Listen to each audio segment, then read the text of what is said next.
नाज़रीन, दादूमी आशूरा जे ॾिहाड़े ते करबला जे शहीदनि खे भेटा पेश करण जो सिलसिलो जारी आहे। दादूमी मरकज़ी मातमी जुलूस बरामद कयो वियो आहे। उन हवाले सां वीडियो लिंक ते मौजूद आहे दानिश खुश्क। जी दानिश। अज बिल्कुल करबला में पंहिंजी जानियुनि जो नज़रानो पेश कंदड़ इमाम सगोरन उन्हनि जे जानसारनि खे भेटा पेश करण जो सिलसिलो जेको आहे उहो जारी आहे।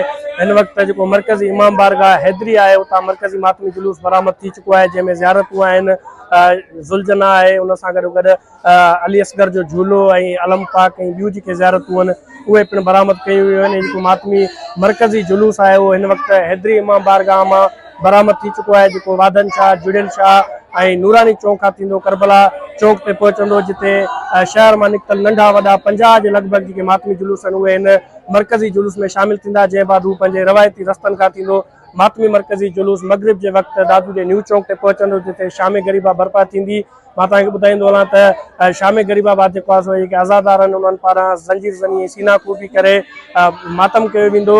मां तव्हांखे ॿुधाईंदो हलां सिक्योरिटी जे हवाले सां SSP दादू पारां 3000 खां वधीक जेके पुलिस जा एहलकार ऐं जवान आहिनि उहे मुक़ररु कया विया आहिनि, जॾहिं त पाक फौज ऐं रेंजर्स जा जेके जवान आहिनि उहे पिणु हिन मातमी जुलूसनि जी निगरानी कनि पिया। उन सां गॾोगॾु शहर जे मुख़्तलिफ़ इलाइक़नि के CCTV कैमराऊं जेके आहिनि उहे पिणु लॻायूं वियूं आहिनि। उन सां गॾोगॾु जेके मोमिन आहिनि उन्हनि पारां सबीलूं ऐं न्याज़ नगर जो जेको बंदोबस्तु आहे उहो पिणु कयो वियो आहे।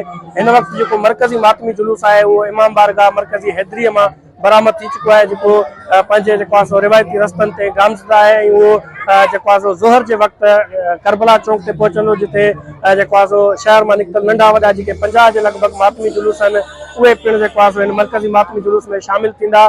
मां तव्हांखे ॿुधाईंदो हलां त जेको मरकज़ी मातमी जुलूस आहे उहो हिन वक़्तु जेको आहे सो पंहिंजनि रिवायती रस्तनि ते रवां ई दवा आहे। जी।